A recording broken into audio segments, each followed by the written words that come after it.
द्वापर युग में भोजवंशी राजा उग्रसेन मथुरा में राज्य करते थे।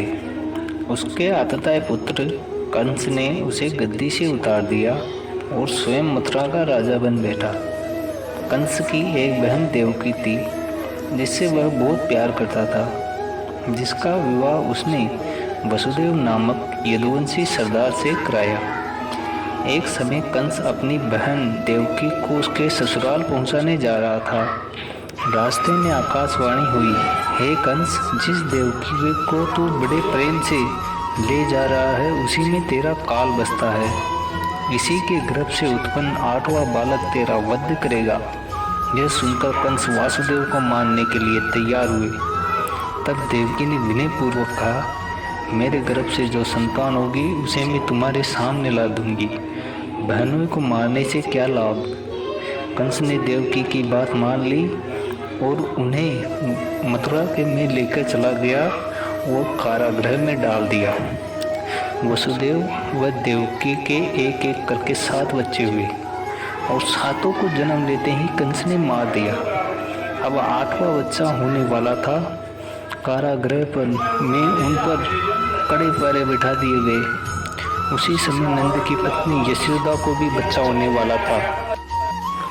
और जिस समय माता देवकी के गर्भ से भगवान श्री कृष्ण ने जन्म लिया, उसी समय यशोदा के गर्भ से भी एक पुत्री का जन्म हुआ, जो और कुछ नहीं सिर्फ एक माया थी।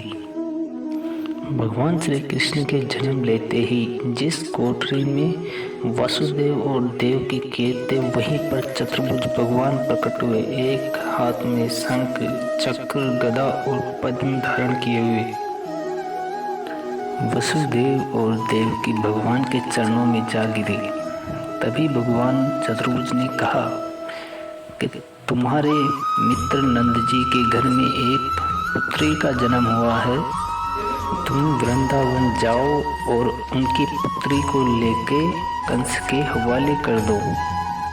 वातावरण अनुकूल नहीं है, पर फिर भी तुम चिंता ना करो। द्वार पर खड़े पहरेदार सो जाएंगे और कारागृह के फाटक अपने आप खुल जाएंगे और बहती उफनते अथाह यमुना तुमको जाने का मार्ग देगी। उसी समय वसुदेव नवजात शिशु रूपी भगवान श्री कृष्ण को एक सूप की टोकरी में रखकर कारागृह से वृंदावन के लिए निकल पड़े और फिर अथाह यमुना ने उनको मार्ग प्रदान किया। यमुना को पार कर वसुदेव जी नंद जी के घर पहुँचे। वहाँ पर यशोदा के पास में भगवान श्री कृष्ण को सुला दिया और उनकी पुत्री को लेकर वापस मथुरा पहुँचे और कारागृह के फाटक पूर्ववत बंद हो गए। थोड़ी ही देर में कंस के पास में सूचना पहुँची कि वासुदेव और देवकी के एक पुत्र पैदा हुआ है। कंस जल्दी में निकला और जा करके देवकी के हाथ से उस पुत्री को छीना और जमीन पर पटकना चाहा, लेकिन वह तो माया थी। वह उड़ गई और जाते जाते एक बात बोल के गई, अरे मूर्ख, मुझे मारने से क्या होगा।